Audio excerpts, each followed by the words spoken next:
বিসমিল্লাহির রহমানির রহিম। আসসালামু আলাইকুম। হ্যালো এভরিওয়ান, সবাই কেমন আছেন? আশা করছি সবাই ভালো আছেন। আলহামদুলিল্লাহ, আমরাও সবাই ভালো আছি।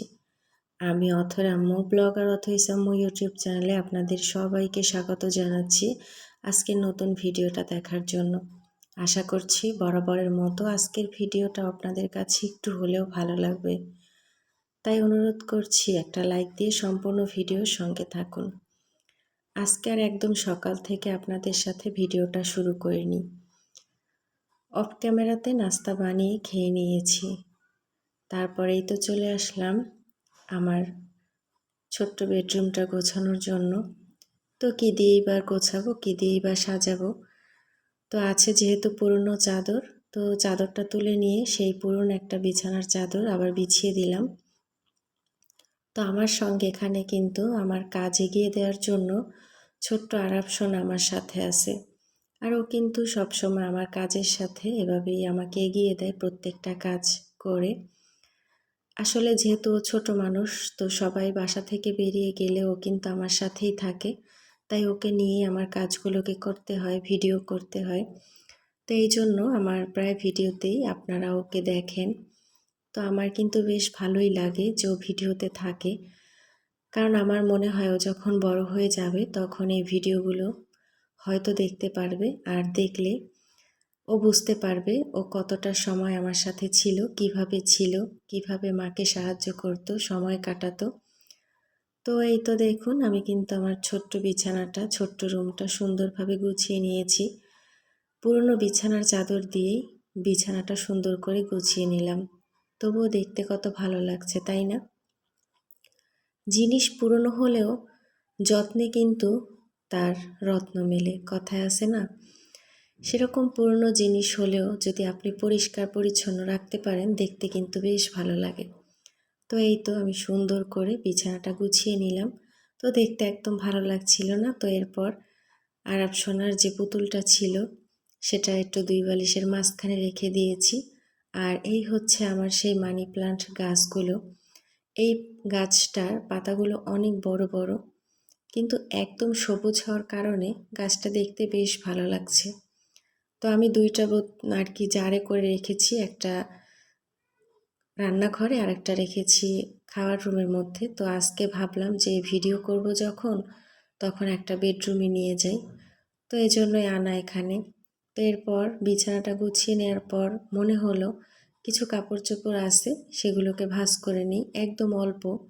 আমি এখন কাপড় চোপড় ভাঁজই করি না, মানে প্রতিদিন যে কাপড় চোপড়গুলো আমি শুকিয়ে আনি ছাদ থেকে কিংবা বেলকনি থেকে শুকাই, সে কাপড় চোপড়গুলো প্রতিদিন অথই ভাঁজ করে রাখে। এই জন্য সেভাবে আপনাদের সাথে আর কাপড় চোপড় ভাঁজ করা শেয়ার করাই হয় না, কারণ আমি কাপড় চোপড় ভাঁজই করি না। বিশেষ কয়েকটা কাজ আছে যে কাজগুলো এখন আর আমাকে করতে হয় না, সেই কাজগুলো অথই আমাকে করে হেল্প করে। এর মধ্যে একটা হচ্ছে ছোট্ট আরাফ সোনাকে প্রায় সময় ও খাইয়ে দেয়, যাতে করে আমার কাজের দেরি না হয়, কারণ বাচ্চাদেরকে খাওয়াতে গেলে কিন্তু অনেকটা দেরি হয়। এই জন্য ওকে আর কি অথই আরাফকে খাইয়ে তারপর আমাকে বলে যে মা তুমি কাজ করো, আমি ওকে খাইয়ে দিচ্ছি। আর আরেকটা কাজ হচ্ছে এই কাপড় চোপড় ভাঁজ করা, শুকনো কাপড় চোপড়। প্রতিদিন শুকনো কাপড় চোপড়গুলো ও ভাঁজ করে রেখে দেয়, যাতে করে আমার সময় নষ্ট না হয়। কারণ ও চায় আমি কাজগুলো করি সংসারের, আর তার সাথে ভিডিওর কাজগুলো করি।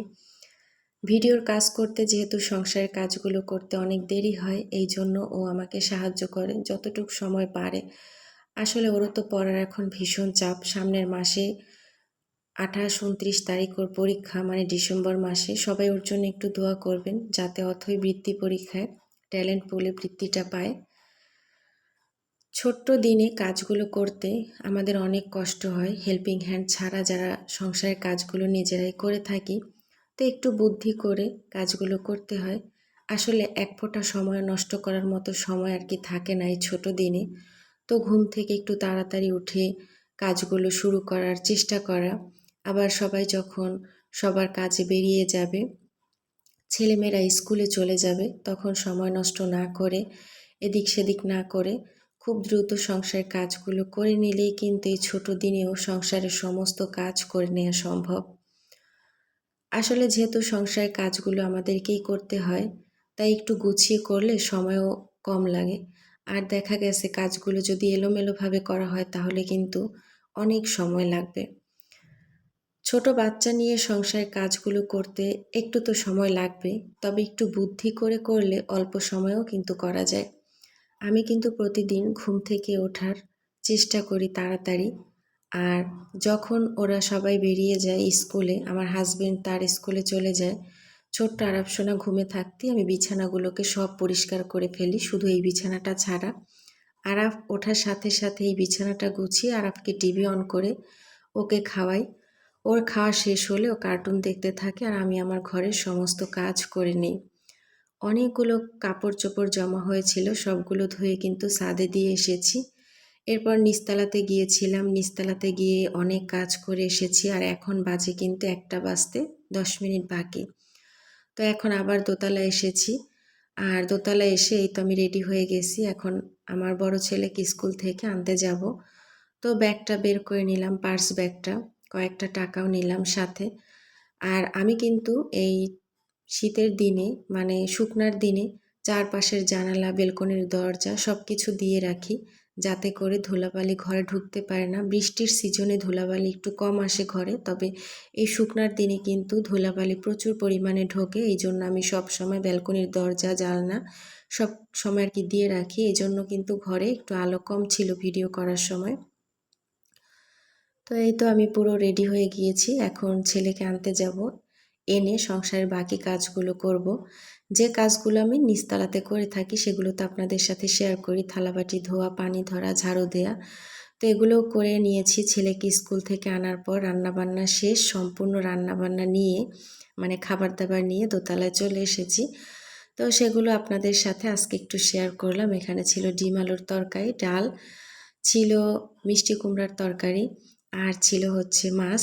তো সেগুলি আপনাদের সাথে শেয়ার করলাম। তো আজকের এই ছোট্ট ভিডিওটা আপনাদের কেমন লাগলো অবশ্যই জানাবেন। লাইক দিতে ভুলে গিয়ে থাকলে একটা লাইক দিয়ে দেবেন। যারা এখনও চ্যানেলটা সাবস্ক্রাইব করেন নাই অবশ্যই চ্যানেলটা সাবস্ক্রাইব করে রাখবেন।